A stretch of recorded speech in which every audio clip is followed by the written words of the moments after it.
கர்த்தருடைய வார்த்தைக்கு சொல்லுவோம். பிலிப்பியருக்கு எழுதின நிருபம் 4வது அதிகாரம், பிலிப்பியர் 4:6 வாசிக்கலாம். பக்கம் 273. ஒன்றுக்கும் கவலைப்படாமல் எல்லாவற்றையும் குறித்து உங்கள் விண்ணப்பங்களை ஸ்தோத்திரத்துடன் கூடிய ஜெபத்தினால் வேண்டுதலினாலும் தேவனுக்கு தெரியப்படுத்துங்கள். பாருங்க, அதுதான் இன்னைக்கு பார்க்க போறோம். ஒன்றுக்கும் கவலைப்படாமல். நம்ம தொடர்ச்சி எதை குறித்து பார்த்துட்டு இருக்கிறோம்? ஜெபத்தை குறித்து பார்த்து கொண்டு இருக்கிறோம். வெள்ளிக்கிழமையில நானும் ஜெபம் பண்ணிட்டு இருக்கிறேன் அப்படின்னு தாவீது சொல்றான். அது மட்டும் இல்லை, நம்ம எங்க சொன்னோம் ஜெபம் பண்றவங்க மட்டும் இல்லை, இன்னும் அதிகமாக ஜெபம் பண்ணணும். அது மட்டும் இல்லை, இடைவிடாமல் ஜெபம் பண்ணணும். இடைவிடாமல் ஜெபம் பண்ணால் வெறும் ஜெபம்னு உட்காந்துக்கிட்டு இருக்கிறதுல போகும்பொழுது ஜெபத்தோட ஜெப சிந்தனையோட போகலாம். படிக்கும் பொழுது ஆண்டவரே இது படிக்க போகிறேன், இந்த இதில் நான் நல்ல மார்க் ஸ்கோர் பண்ணலாம் அப்படின்னு ஒரு சின்ன ஒரு ஜெபம் பண்ணிட்டு படிக்கும் பொழுது, வசனம் தான் படிக்கிறதுக்கு எந்த ஒரு படிப்பாக இருந்தாலும் எந்த ஒரு காரியத்தை செய்தாலும் ஆண்டவர்கிட்ட ஒப்பு கொடுக்கும் பொழுது அதெல்லாம் இடைவிடாத ஜெபம்ங்கிறத நம்ம புரிஞ்சுக்கணும். எந்த நேரத்திலும் ஜெபிக்க முடியும். ஒரு சில நேரத்தில் நம்மளுக்கு காலையில் எழுந்திரிச்சு ஜெபிக்க டைம் இருக்காது. சில நேரத்தில் நமக்கு சரீரத்தில் பலன் இருக்காது. அப்போது நம்ம ஃபஸ்ட்டு நான் ஜெபத்துக்குள்ளே வர்றப்போ, நான் கர்த்தரை தெரிஞ்சு கொண்டப்போ என்ன பண்ணுவேன்னா, அந்த காலையில் 4 மணிக்கு ஜெபிச்சாதான் ஜெபம், மற்ற நேரத்தில் ஆண்டவர் கேட்க மாட்டாருன்னு நினச்சிட்டு நான் 4லேருந்து 6 முடிச்சில்ல தூங்கிட்டேன் அப்படின்னா அதுக்கப்புறம் ஜெபம் பண்ண மாட்டேன். எனக்கு அப்புறமா ஆண்டவர் அதை உணர்த்தினார் பாருங்க. அந்த டைம் இல்லைன்னா அடுத்தது நீ என்னை தேடணும். சாப்பாட்டு நேரம் 8 மணின்னா சாப்பாடு 9 மணிக்கு வந்தால் சாப்பிட மாட்டியா?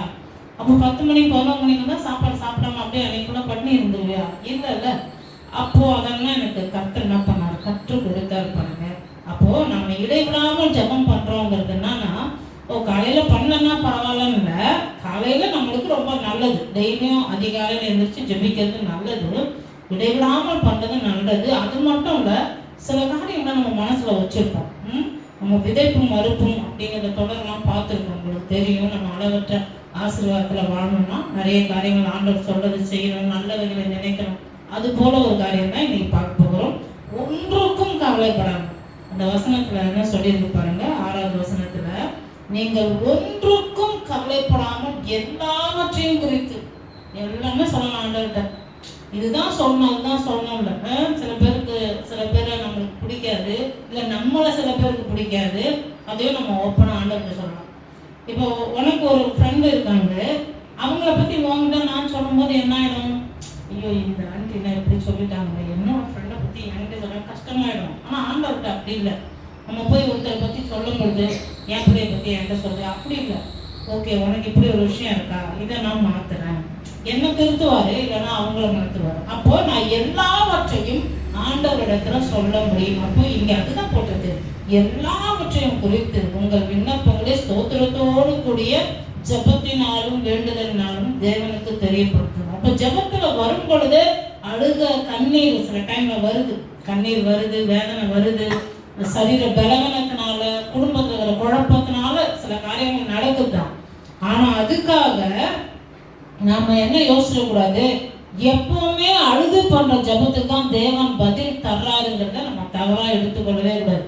அப்படிலாம் இல்லை. ஆண்டவர்கிட்ட சில நேரத்தில் மனசுல நினைப்போம், ஆண்டவர் நீங்க இதை செஞ்சீங்கன்னா எனக்கு ரொம்ப சந்தோஷமா இருக்கும். மனசுல நினைச்சிருப்போம், அதை நம்ம நினைச்சதை விட ரொம்ப அதிகமா அற்புதமா முடிச்சிருப்பாரு. அதான் நம்ம தேவன்.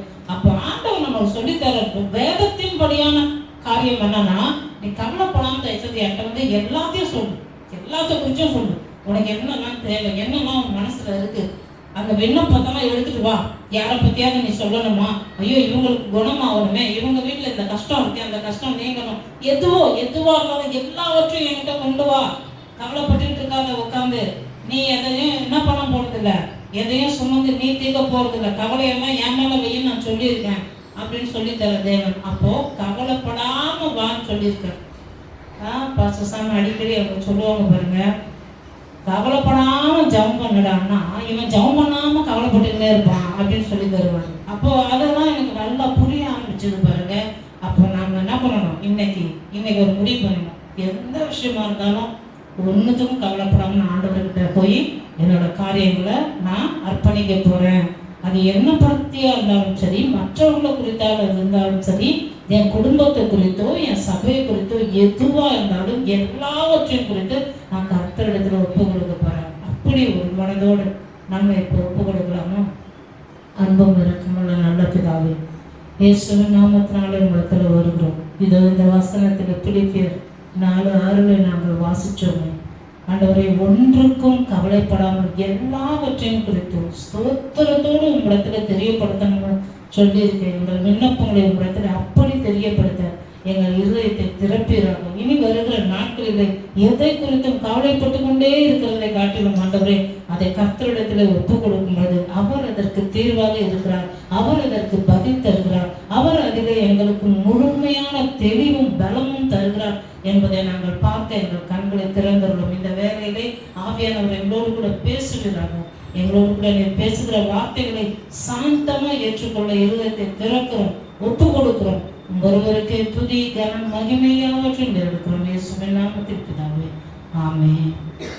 அப்ப பாருங்க, ஒன்றுக்கும் கவலைப்பட தேவைன்னு சொல்லியிருக்கு. ஏன்னா கவலைங்கிறது ஒரு மோசமான விஷயம். எனக்கு ரொம்ப நல்லா தெரியுது, தெரியாது பாருங்க. கவலை குறித்து நிறைய சைக்காலஜிஸ்ட்லாம் பேசும்போது ஆச்சரியமா இருக்கு. நீங்க எதை குறித்து யோசிச்சுட்டே இருக்கிறீங்களோ அந்த விஷயத்துக்குள்ள இன்னும் போவீங்க, கெத்தா போயிடுவீங்க. அது வெளியில வாங்கன்னு சொல்லி தராங்க. ஆனா வேதம் ரொம்ப தெளிவா சொல்லுது. இதுலயே நம்ம வாசிக்கலாம். அப்புறமா இந்த கவலை என்ன பண்ணுது, நம்மள இன்னும் கொஞ்சம் அதிகமா பாரத் தான் அதிகமாக்குது. ஒரு ப்ரொஃபஸர் சொல்றாங்க, இது வேத புத்தகம் வாசிச்சவங்க, பைபிள் ஸ்டடிலாம் பைபிள் காலேஜ் போறவங்களுக்குலாம் இந்த எக்ஸாம்பிள் சொல்லி தந்திருப்பாங்கன்னு நான் நினைக்கிறேன். ஏன்னா அப்படிப்பட்ட ஒரு ஆர்டிக்கல் படிக்கும்பொழுது வாசிச்சேன். ஒரு ப்ரொஃபஸர் என்ன பண்றாங்க, கிளாஸ் எடுத்துக்கிட்டே இருக்கிறாங்க. எடுக்கும் பொழுது அவங்க கையில ஒரு கப்ல ஒரு ஒயினோ ஏதோ வாட்டர் பாட்டில் ஏதோ தூக்கி இப்படி வச்சுக்கிட்டாங்க. அதை பிடிச்சிக்கிட்டே அவங்க சொல்றாங்க, இதை நான் வச்சிருந்தா எவ்வளோ நேரம் எனக்கு வலிக்கும் அப்படின்னா. இல்லை வலிக்காதே அப்படின்னு ஸ்டூடெண்ட் சொல்லியிருக்காங்க.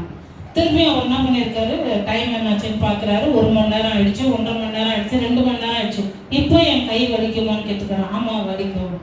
அப்புறம் ரொம்ப நேரம் வச்சிருக்காரு. 4 மணி நேரம் நான் வச்சிருந்தா வலிக்குமா? கண்டிப்பா வலிக்கும், கையை கீழே இறக்கவே முடியாது. இதைத்தான் கவலைப்படுறது. நம்ம ஒரு விஷயத்தை குறித்து நினைச்சு அந்த கவலையோடு கூட இருக்க பாரம் அதிகமாகுது, நம்மளுக்கு வேதனை அதிகமாகுது. அதுல ஒரு சின்ன விஷயத்தை கூட நம்மளால ஒன்றும் மாற்ற முடியாது. வேதம் இது தெளிவா சொல்லுது பாருங்க. லூக்கா எழுதின சுவிசேஷ புஸ்தகம் 12வது அதிகாரம் 25வது வசனம். லூக்கா 12:25. நம்ம இயேசுவே நம்மளுக்கு சொல்லித்தரா இருப்பாங்க.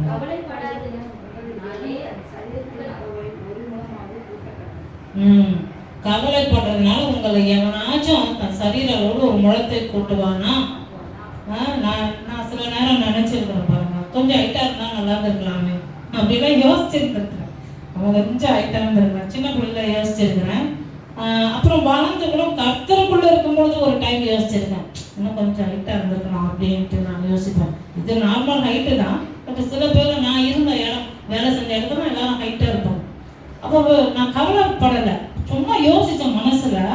அன்னைக்கு ஆண்டவர் என்கிட்ட பேசுறாரு, கண்ணாடி முன்னாடி நிற்கும் பொழுதே சொல்றாரு, உனக்கு எது தேவையோ அதை நான் சரியா கொடுத்துருக்கேன், நீ அதை வச்சு சந்தோஷமா இரு. ஏன்னா யாருக்கு என்ன எப்போ எது வேணுமோ அது அவங்களுக்கு அது பிரயோஜனமா இருக்கும். நீ அதை குறித்து கவலைப்பட தேவையில்லை. எந்த ஒரு விஷயத்தை குறித்தும் ஆண்டவர் அப்பப்போ சொல்லித்தரதை பார்க்கும்போது எனக்கு ஆச்சரியமா இருந்துச்சு.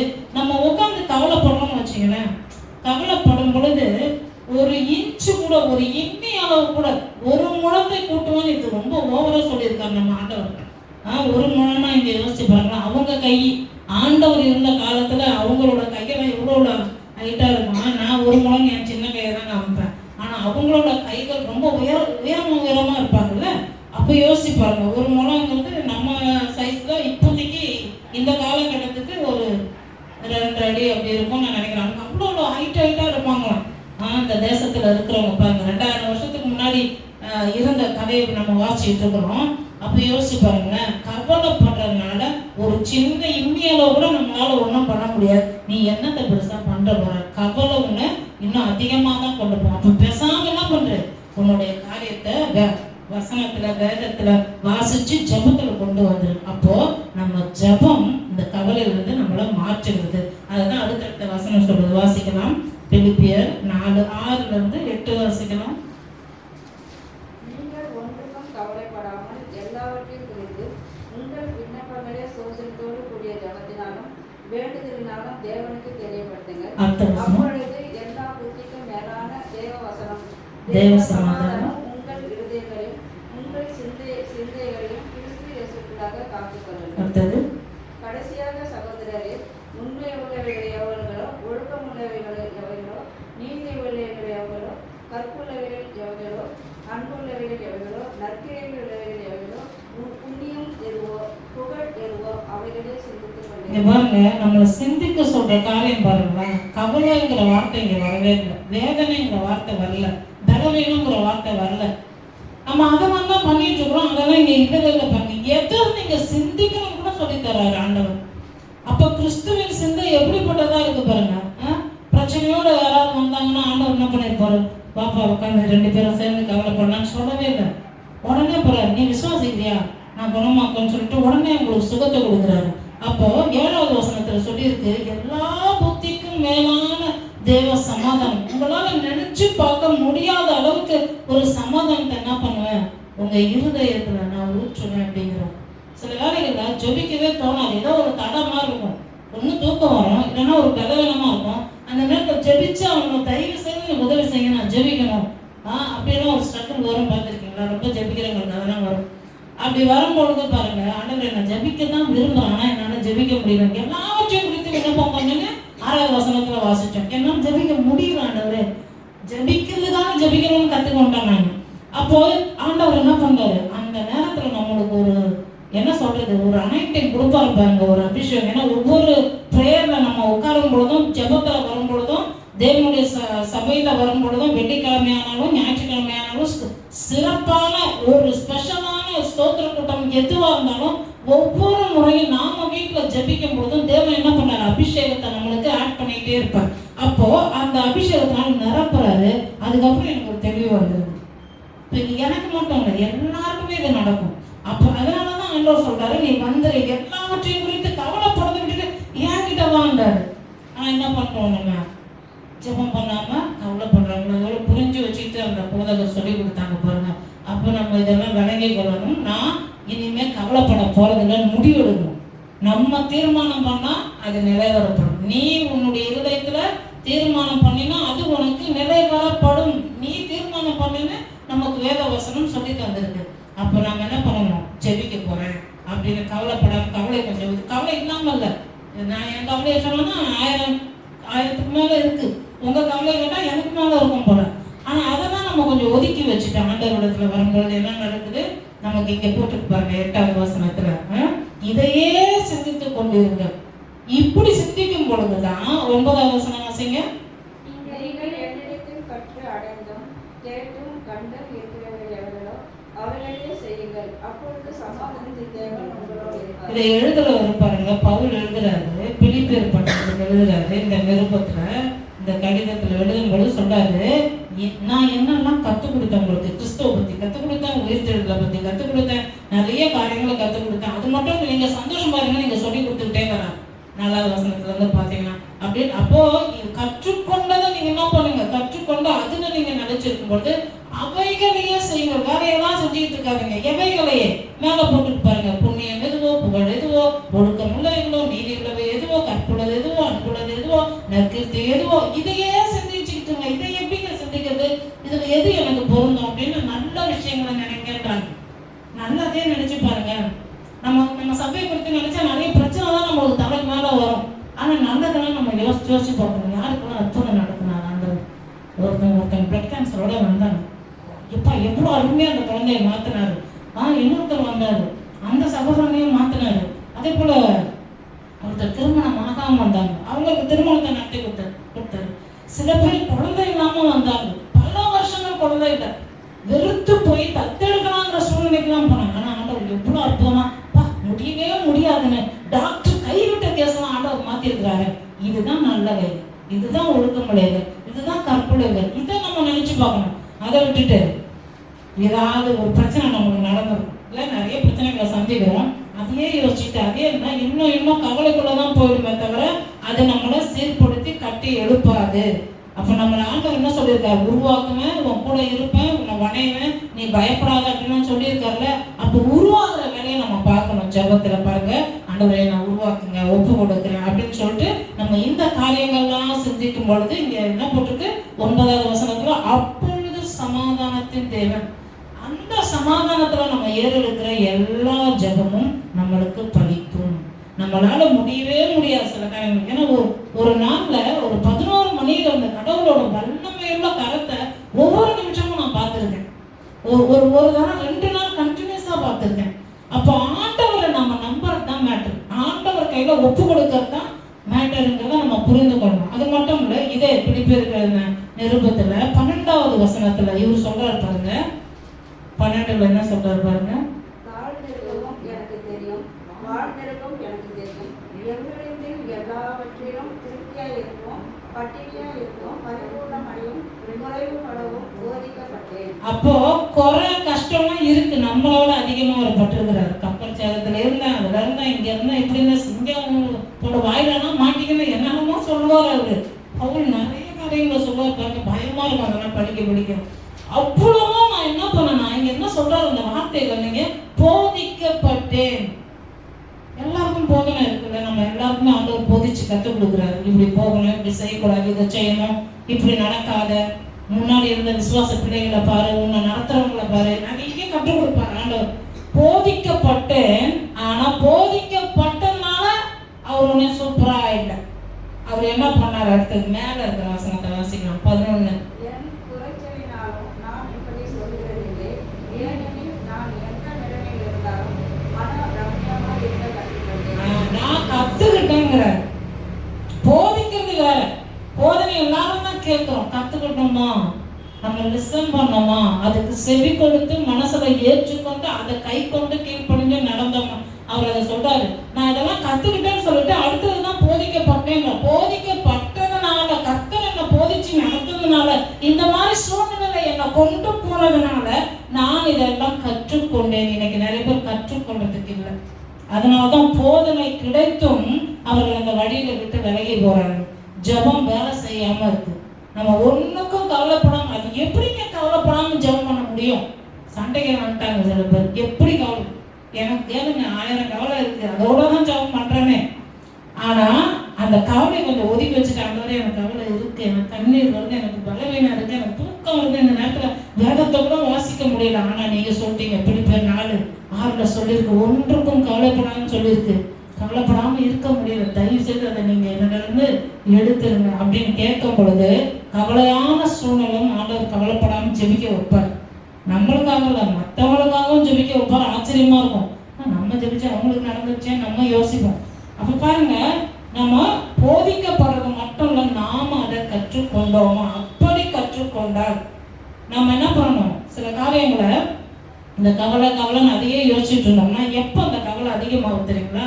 ஆண்டவர் சொல்றாரு, உடைக்காக, உங்களுடைய உணவுக்காக, உங்களுடைய ஜீவனுக்காக என்ன பண்ணாதீங்க, இது இல்லை அது இல்லைன்னு சொல்லி கவலைப்படாதீங்க. சொல்லிதான் ஒரு டைம் நான் சில விஷயம்லாம் சொல்றதே நிறுத்திட்டேன். என்கிட்ட கவலை இருக்கா இல்லையா, எனக்கு பிரச்சனையா இல்லையா முதல் சொல்றதே நிறுத்தணும் பாருங்க. அப்போ நான் கொஞ்சம் நல்லாவே போயிட்டு இருந்தது லைஃப்.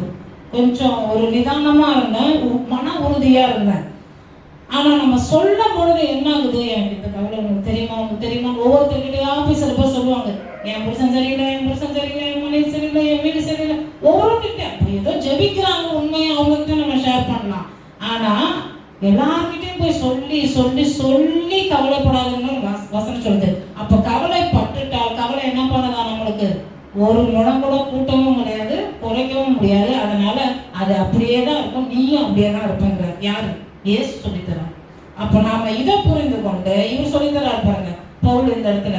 அப்படி நம்ம இருக்கும் பொழுது, அப்படி நல்லதையே நினைச்சு அதுல நம்ம போகும் பொழுது என்ன ஆகுதான், அந்த வசனம் பாருங்க 13.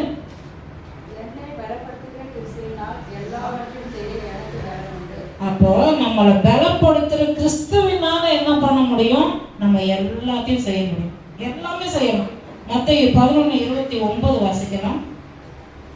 மத்தேயு 11:29.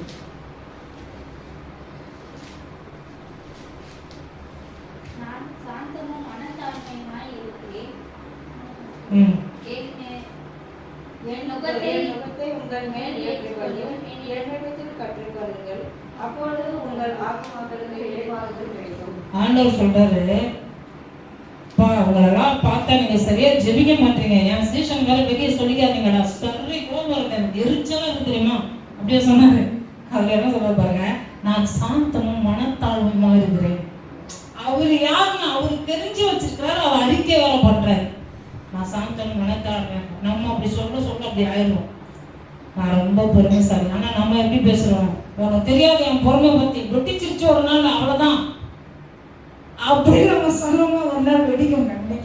கண்டிப்பா வெடிச்சிருப்பாங்க. ஆனா ஆண்டவர் சொல்லிட்டே இருக்கிறார், நான் சாந்தமும் மனத்தாழ்மையுமா இருக்கிறேன்.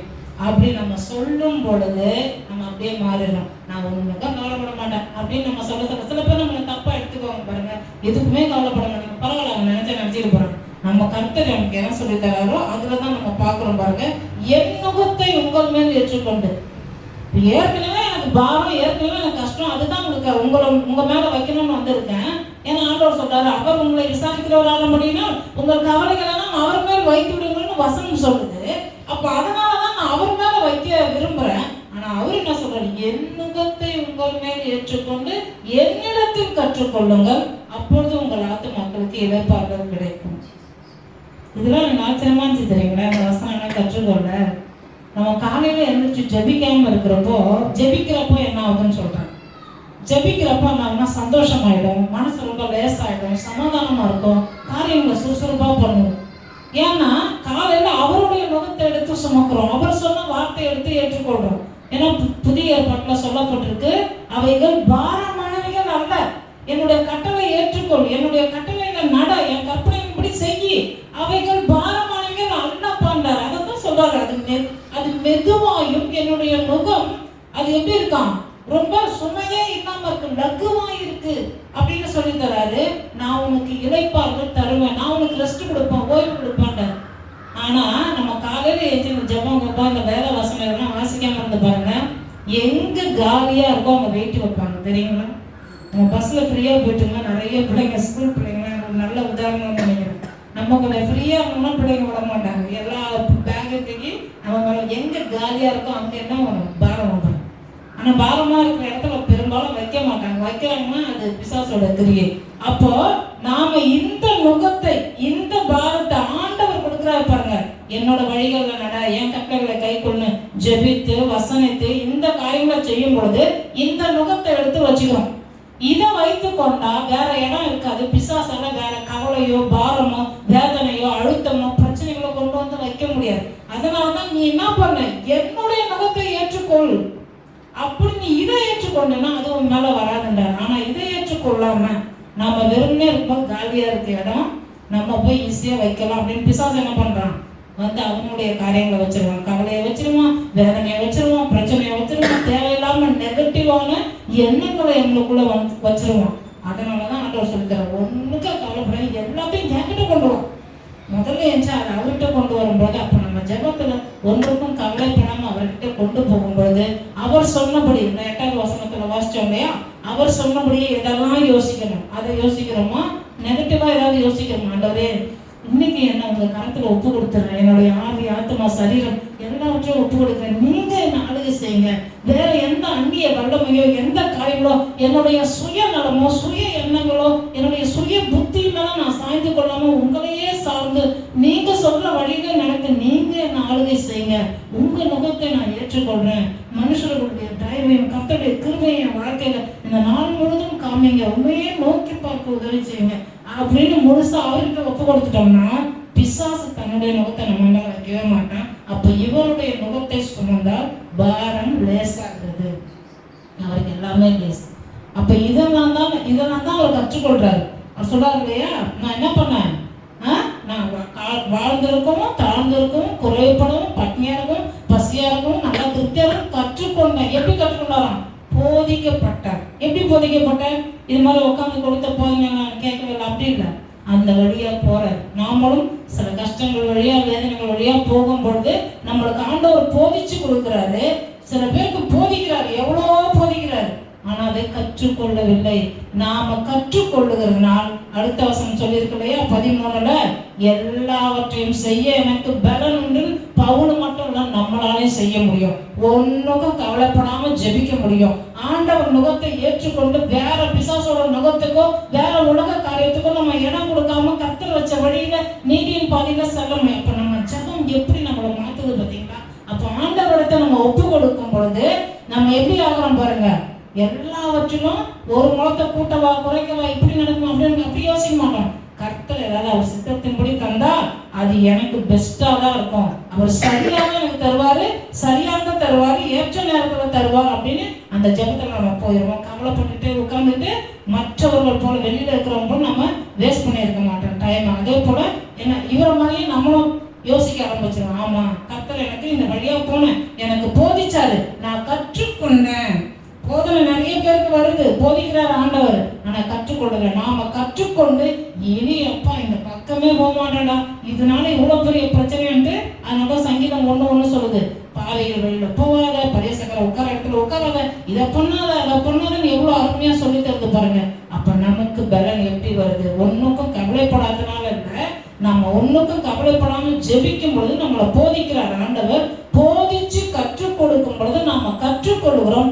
அப்போ என்னை பலப்படுத்துகிற கிறிஸ்துவினாலே எல்லாவற்றையும் செய்ய எனக்கு பலன் உண்டாகுது. அப்ப கவலைப்படாமலும் ஜெபிக்கவும் பலன் அவரால் தான் வருது. அவர் போதிச்சு கற்றுக் கொடுக்கிறார். அப்ப எல்லாத்துக்கும் நம்மளுக்கு பலன் வந்துருது. அப்ப நம்ம ஜெபம் எப்படிப்பட்ட ஜெபமா இருக்கு பாருங்க. நம்ம இடைவிடாமல் ஜெபிக்கிறோம், ஆண்டவரையை நம்பி ஜெபிக்கிறோம், அதே போல இன்னும் அதிகமாகவும் ஜெபிக்கிறோம். ஒன்னுக்கும் கவலைப்படாமல் ஜெபிக்கிறோம். வேற எப்படியெல்லாம் ஜெபத்துல நம்ம கற்றுக்கொள்ள முடியும், கற்றுக்கொள்ள போறோம். தொடர்ந்து நம்முடைய ஜெபத்துல ஆண்டவர் பலனையும் பலனையும் தந்து நம்ம ரொம்ப அருமையா நடத்த வல்லவரா இருக்கிறார். நாம ஒப்பு கொடுத்து ஜெபிக்கணும்.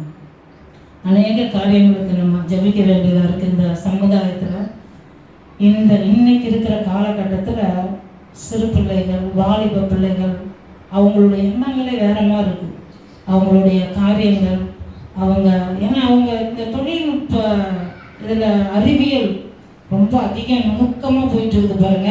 அதனால அவங்களுக்கு கொஞ்சம் இன்னும் ஒரு இந்த நுண்ணறிவுல வளரணும்னு நினைக்கிறாங்க. நிறைய ஏஐ இதெல்லாம் சொல்றாங்க பாருங்க. எது எப்படி இருந்தாலும் இயேசுவோட ஒரு பெரிய விஷயம் இல்லை அப்படிங்கிறத நம்ம மனசுல இருக்கணும். இந்த உலகம் எவ்வளோ சவாலாக இருந்தாலும் ஒன்றை குறித்து நம்ம கவலைப்படாம என்ன பண்ணணும்? ஆண்டவர்கிட்ட ஒப்பு கொடுத்து முதல்ல அந்த நாளின் தொடக்கத்துல அவர் முகத்தை ஏற்றுக்கொள்ளணும். கர்த்தர் கொடுக்கின்ற வார்த்தையை அவருடைய சமூகத்துல போய் ஜெபத்துல அவருடைய அபிஷேகத்துல நிறைந்திருக்கும் பொழுது அவர் சொல்றதை கேட்கும்போது சில வேலை கஷ்டமா இருந்தாலும் நமக்கு அது பிரயோஜனம். அப்போ நம்ம எல்லாவற்றையும் செய்யக்கூடிய பலன் நமக்கு இயேசு கிறிஸ்துவினால் உண்டாகும். அதனால தான் கிறிஸ்து இயேசுக்குள்ளாக உங்க சிந்தையில ஒழுக்கமா இருந்து காத்து கொள்ளுங்கள் அப்படின்னு இருக்கு. இன்னைக்கு இந்த சிந்தனையில தான் பிசாசு என்ன பண்றான்? நிறைய காரியங்களை கொண்டு வரான். இதுதான் சூப்பரு, இதுதான் சூப்பரு, இதுதான் நல்லது, நம்மளுக்கு எந்த உலகத்துல நீ இருக்க அப்படின்லாம் பொய் சொல்லி நம்மளை ஏமாத்திக்கிட்டு இருக்கிறான். நம்ம இதையெல்லாம் விளங்கிக் கொள்ள வேண்டும். அதனால சிறு பிள்ளைகளை தயவு செய்து உங்களுடைய தினந்தோறும் ஜெபத்துல தாங்குங்க. நீங்க இதை பார்த்து கொண்டு இருக்கிறவங்களுக்குன்னு சொல்றேன், நீங்க உங்களுடைய சபையில் இருக்கிற உங்களுடைய வாலிப பிள்ளைகளுக்காக தயவு செய்து ஜெபிங்க. ஜெபிக்க மறந்துடாதீங்க. உங்களுடைய ஊழியக்காரர்களுக்காக, அவர்களுடைய பிள்ளைகளுக்காக, உங்கள் பிள்ளைகளுக்காக, இன்னைக்கு இருக்கிற இளைய சமுதாயத்திற்காக நாம ஜெபிக்கணும். அன்பு நெருக்கமுள்ள நல்ல பிதாவே, இயேசுவின் நாமத்தினாலே உங்களிடத்தில் வருகிறோம், நன்றி செலுத்துகிறோம். இப்பேற்பட்ட நல்ல கர்த்தரை, அன்பின் ஆண்டவரை, எங்கள் மீது இரக்கம் பாராட்டுகிறோம். எங்கள் தேவாதி தேவன், கர்த்தாதி கர்த்தர், எல் ஷடாய், சர்வ வல்லவரை நோக்கி நாங்கள் பார்க்கும் பொழுது எங்களுக்கு இப்படிப்பட்ட மகாபெரிய தேவன் ஒருவர் இருக்கிறார். எதை குறித்தும் நாங்கள் கவலைப்படாமல், ஒன்றுக்கும் கவலைப்படாமல், பவுல் எங்களுக்கு சொல்லி கொடுத்தது போல இயேசு நாமத்தினால எல்லாவற்றையும் செய்ய எங்களுக்கு பலன் உண்டாகும்படிக்கு நாங்கள் கற்றுக்கொள்ளுகிறோம். ஆண்டவரை, எந்த வழியாக நீர் எங்களை கடந்து செல்ல அனுப்புகிறீரோ, எதையெல்லாம் கற்றுக்கொள்ள எங்களை நீர் ஆண்டவரை போதித்து எங்களை நடத்துகிறீரோ அதை கற்றுக்கொள்கிற இருதயத்தை தருவீராக. அதே போல வாலிப பிள்ளைகளை உங்க கரத்தில் ஒப்புடுகிறேன் இயேசுவின் நாமத்தினாலே. கர்த்தாவே, இந்த பிள்ளைகள் இந்த மாயமான உலகத்தில் இருக்கிற காரியங்களுக்கு முக்கியத்துவம் கொடுக்காமல் ஆண்டவராகிய இயேசு கிறிஸ்துவை தவிர மகா பெரிய ஒரு காரியம் இல்லை. அவர் கற்றுக் கொடுக்கும் போது அதை கற்றுக்கொண்டால் அவருடைய சமயத்தில் ஏற்ற நேரத்தில் எனக்கு வேண்டியவைகள் எல்லாம் செய்கிற ஒரு நல்ல தகப்பன் இருக்கிறார், ஒரு நல்ல ஆண்டவர் இருக்கிறார். எல்லாவற்றையும் செய்ய எனக்கு பலனை தந்து என்னை நடத்துகிற ஒரு தேவன் இருக்கிறார் என்ற நம்பிக்கை உண்டாகட்டும். இயேசுவின் நாமத்தினாலே கர்த்தாவே, இந்த பிள்ளைகள் வழி விலகி செல்லாதபடிக்கு இவர்களுக்கு பிசாசானவன் கொண்டு வருகிற ஒவ்வொரு கிரியைகளும் மாயமான காரியங்களையும் இயேசுவின் நாமத்தினாலே இப்பொழுதே கட்டுகிறேன். தெய்வீக ஆண்டவரே, ஆரோக்கியமுள்ள ஞானம் இந்த பிள்ளைகளுக்கு உண்டாகட்டும். இயேசுவின் நாமத்தினாலே கர்த்தர் ஞானமானவர் என்று வேதம் போதிக்கிறபடி ஞானமானவரிடத்தில் அவருக்கு பயந்து அவருக்கு பயப்படுதல் ஞானம் என்று போதிக்கிறது. அதுபோல அந்த பயத்திலே வளரும் இந்த வாலிப பிள்ளைகளுக்கு நீர் கற்றுத் தருவீராக, பலப்படுத்துவீராக. போதிக்கப்பட்டும் அவர்கள் கற்றுக்கொள்ளாமல் இருக்க வேண்டாம், கற்றுக்கொள்ளட்டும். இயேசுவின் நாமத்தினாலே உலகத்தை ஜெயிக்கட்டும், பாவத்தை ஜெயிக்கட்டும். எந்த சூழ்நிலையும் அவர்கள் ஜெயிக்க பிறந்தவர்கள் கிறிஸ்து இயேசுவுக்குள்ளாக தங்கள் நினைவுகளை காத்துக் கொள்ளட்டும். ஆண்டவரே, தங்கள் வழிகளை ஆண்டவரை சுத்தமாக்கி கொள்ளட்டும். சங்கீதம் 119 சொல்லி இருக்கிறது, வாலிபன் தன் வழியை எதினால் சுத்தமாக்குவான், உன்னுடைய வசனத்தின்படி அவன் நடக்கும் பொழுது கை கொள்ளும் பொழுது ஆண்டவரே அவனுடைய வழி சுத்தமாகிறது, அவனுடைய வழியை பரிசுத்தப்படுத்துகிறது. அதற்காக நன்றி ஆண்டவரே. ஒவ்வொரு பிள்ளைகளும் தேவனுடைய வசனத்திலே வளரட்டும். ஆண்டவரே, தங்களுடைய ஜீவத்தை கட்டி எழுப்பும்படிக்கு தேவரே நீர் உதவி செய்வீராக. எங்கள் குடும்பங்களையும் எங்கள் பிள்ளைகளையும் எங்கள் சபையும் உங்களுடைய கரங்களில் ஒப்புடுக்கிறோம் ஆண்டவரே. ஒவ்வொரு வெள்ளிக்கிழமை ஞாயிறு ஆராதனைகளை ஒப்பு கொடுக்கிறோம் ஆண்டவரே. இதை யூடியூப்ல பார்த்து கொண்டிருக்கிற பிள்ளைகளும் கேட்டுக்கொண்டிருக்கிற பிள்ளைகளும் உங்க கரத்தில் ஒப்புடுக்கிறேன். இயேசுவின் நாமத்தினாலே இவர்கள் ஒன்றுக்கும் கவலைப்படாமல் எல்லாவற்றையும் குறித்து தேவனிடத்தில் தெரிவிக்கட்டும். ஜெபத்திலே இவர்கள் கேட்பதை பெற்றுக்கொள்ளும்படிக்கு ஆண்டவரே நீர் இவர்களுக்கு எல்லாவற்றையும் செய்யக்கூடிய பலனை தருகிற இயேசு கிறிஸ்து இயேசுவின் நாமத்தினாலே இவர்களால் எல்லாம் செய்ய முடியும் என்ற நம்பிக்கையும் விசுவாசம் இன்னும் அதிகமாகட்டும். ஒருவருக்கே துதி கனம் மகிமை யாவற்றையும் வேறெடுத்து கரங்களை ஒப்பு கொடுத்து தாழ்த்துகிறோம் பிதாவே. ஆமென்.